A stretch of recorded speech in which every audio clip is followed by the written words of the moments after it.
The number one recipient of DEI are white women. The number one recipient of DEI are white women. We've talked about this on the show. I've had countless conversations about this with people in real life.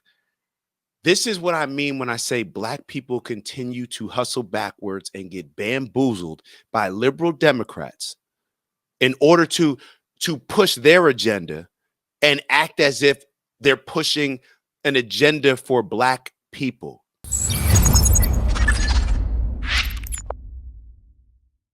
I may be off in how I'm looking at it, so you guys tell me what your thoughts are on it. The real F around and find out moment is here.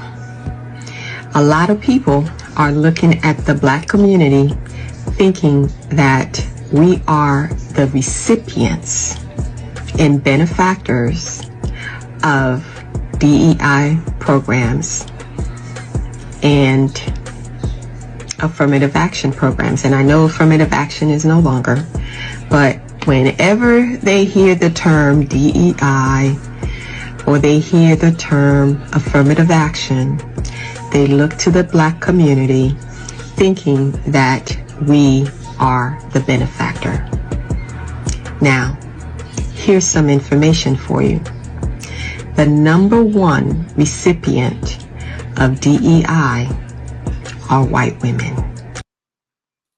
The number one recipient of DEI are white women. We've talked about this on the show. I've had countless conversations about this with people in real life. This is what I mean when I say Black people continue to hustle backwards and get bamboozled by liberal Democrats in order to push their agenda and act as if they're pushing an agenda for Black people. For Black people, when it comes to DEI, even the conversations that I have with people that are, let's say, my parents' generations, when some of them may have benefited from these affirmative action and DEI programs, just because training wheels are used in order to teach you how to ride a bike, you may need to start off with training wheels. But if you continue to use training wheels and never take the training wheels off, you're never going to be as good as a cyclist as somebody who learns how to ride without the training wheels. So if we're looking at Lyndon B. Johnson, and when he became president and the things that he put in place, a lot of these social programs that cater to giving Black people and pandering to Black people with giving them things that, in my opinion, hindered our development.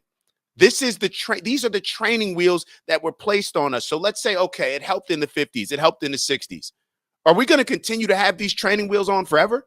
Because all it does is hinder our growth. It puts a ceiling on our success because we're constantly getting things. We're not inspired. We're not motivated. We're not encouraged to actually learn to get things on our own. So therefore, we become dependent on these DEI programs and affirmative action programs that in all actuality are not even benefiting us the most. So we'll sit here and fight against Republicans, fight against Donald Trump, against a program that has been put in place by Democrats that really benefits, as this lady and multiple other Democrats have told me, benefits white women more than anybody else.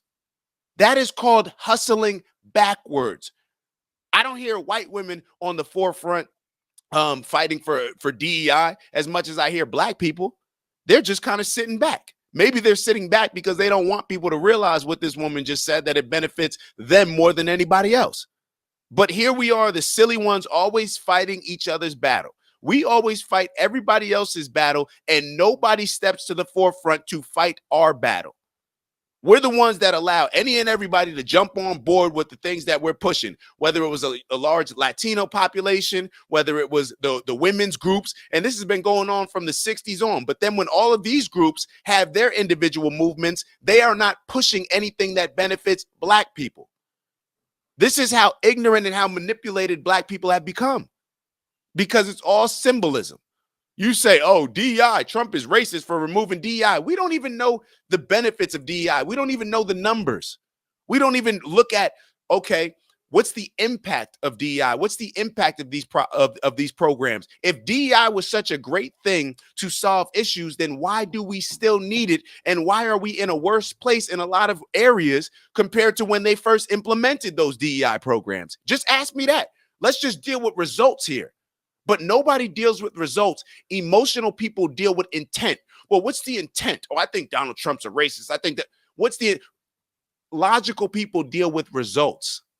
Logical people remove feelings. Oh, well, it didn't feel good for him to say this to me. I don't care whether it felt good. What are the results? How did it impact this particular issue? That's how men look at problems. Let's keep going. That is according to the U.S. Department of Labor. And others fall under that group, under the minority group, the ethnic minority. Number one recipient under that group are Latino and Hispanic Americans. Number two are Asian Americans. Number three are Native Americans. Number four, individuals with disability. Number five, veterans. Okay? And number six, the LGBTQ plus community. And guess who comes last? Are y'all hearing it? At receiving DEI benefits. Guess who comes last? That's right. Black Americans. Black people. Let me also say, you can do a Google search and you will see the primary benefactors of DEI programs are not only white women, but white men, white male CEOs. Those are the ones who have benefited the most. This is why I can't stand critical race theory, which is seeing race first in any situation. Seeing race first, prioritizing what is this person's race. The reason why I say that I dislike it and I connect it to this is because we've been so convinced that people just root for you. People make every decision based on race. We've been fooled and misled by all of these programs. We've been fooled and misled to become victims. We've been fooled and misled to believe that we can't accomplish anything on our own and we need a particular political group in order to push us in the right direction. This is the falsehoods that are pushed by the Democrats and the liberals. These are them. These are the things, in my opinion, that hurt our country, that hurt our community more than anything else. For one, they create this black versus white when it's obviously not. I mean, let me not say obviously not that. It's obviously not that to me. This country is ran on based on green, not black versus white. Now, do people hire more of the people that look like them based on that's who they're around? Perhaps. That's the freedom that comes with it. We all talk about free speech. Shouldn't I have the freedom to hire whoever I want? Shouldn't I have the freedom to do if a man can have the freedom to dress like a woman, to be called a woman, to participate in women's sports, why can't I have the freedom to hire whoever I want to hire? Oh, because it doesn't align with your agenda. Got you. All right, let me catch up with some of these comments. Cuzzo said, yeah, affirmative action benefits white women. I agree. Antonice wrote facts, and people will be mad at me for saying this. And you were saying it benefits white women more than black men. I agree. Honest wrote, some citizens have forgotten how to live on their own, think on their own, and strive on their own. Corrupt media has made many feel that they are weak and are victims of life. Wow, how sad. Honest. And this is not the first time that I've seen you on here, Honest. So appreciate you tapping back in. And just a reminder, I saw Queez write it earlier. Please make sure that y'all like, and if you're feeling generous, subscribe as well. Think about what Honest just wrote. Some citizens have forgotten to live on their own, think on their own, and strive on their own. I completely agree. Even the conversation that was being had between Karen Bass and Donald Trump. oh, well, we have to wait for this regulation and this permit to get this person to okay you being safe to go on. Yo, I'm just trying. My house just burned down. Let me fix it. My house burned down. Let me fix it. This is the difference. People have become so this crutch, this social program crutch, this welfare crutch. If you provide people a crutch in any area, when you get injured, you're supposed to be on crutches for a certain amount of time, right? To keep a certain amount of weight off of that particular that injury, right? Or you wear a cast, right? To protect yourself from putting stress on that injury. However, what do you need to do? You need to wean yourself off of those crutches, right? Off of that sling. So therefore you can get back to walking regularly. You can get back to strengthening your leg. Let's say you hurt your knee. Get back to strengthening that ACL. You have to begin walking on. You have to get rid of those crutches. The more you rely on those crutches, the more you rely on that wheelchair, the more you rely on that sling, you're never going to get back to a strong place to where your joints, your bones, whatever you injured, are functioning back at a high level. It's the same thing with these social programs. It's the same thing with the entire Democrat and liberal approach to, oh, we'll help you. You need reparations. Now they're going to confuse and distract people for 10 years on the fact that we should be getting reparations and fighting for that when we could be putting that time, effort, and energy into something else that's going to be productive to us becoming successful so we don't even need to rely on those handouts. That's the real win.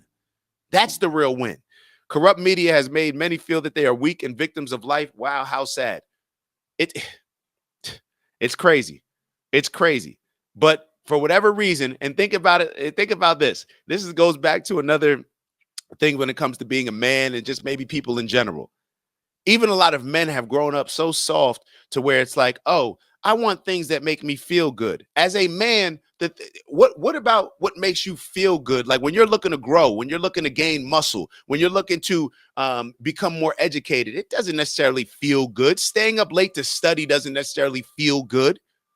Researching doesn't feel good, but you become more intelligent. Working out doesn't feel good, but you become more in shape.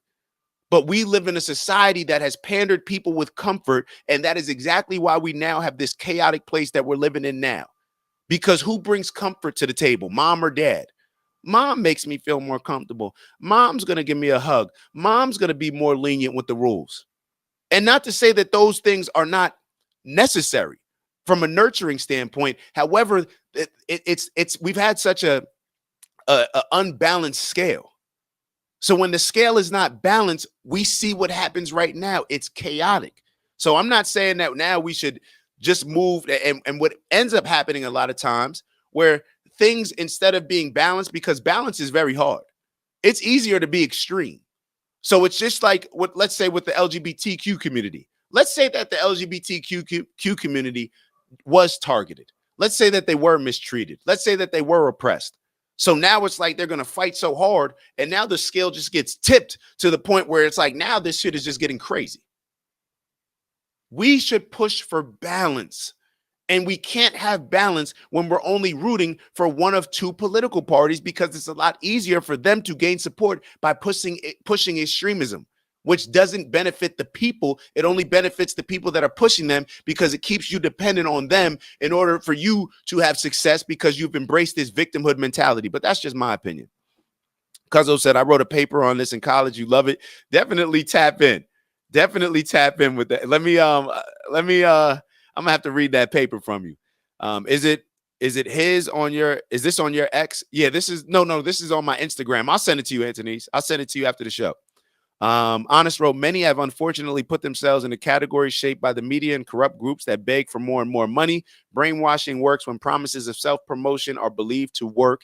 Yes, I agree 100% because those promises of self-promotion are easier and more comfortable than people actually doing the work. People want to be given things. People would rather feel that they're entitled to something or that they're owed something rather than just saying, I have to earn this based on merit.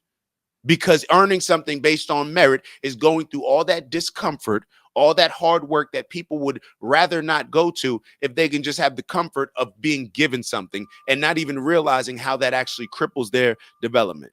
But Just my opinion. Shout out to Ant in the building. Good morning, good people. Shout out to you, bro. Yeah. I'll definitely send it to you. It's on my Instagram, Anthony's. Honest wrote, race, sex, perversion, all sell. Each topic gets attention. Those who fall into categories very easily will follow forever. They fail to see the reality of corruption and false narratives of life. I agree 100%. I agree 100%. Is this video done? From DEI initiative. All right, so we're done with this video. Let's move on. What's the next video that we have over here? Hold on. Yes, I think we have Tom Homan. So we're going to look at Tom Homan and Dr. Phil. It's Dak. Just want to thank you for checking out our video and visiting the OG Network. If you enjoyed the video, please make sure that you give us a like. And if you're looking to join a community of inspired individuals striving for purposeful abundance, subscribe. And if you're feeling real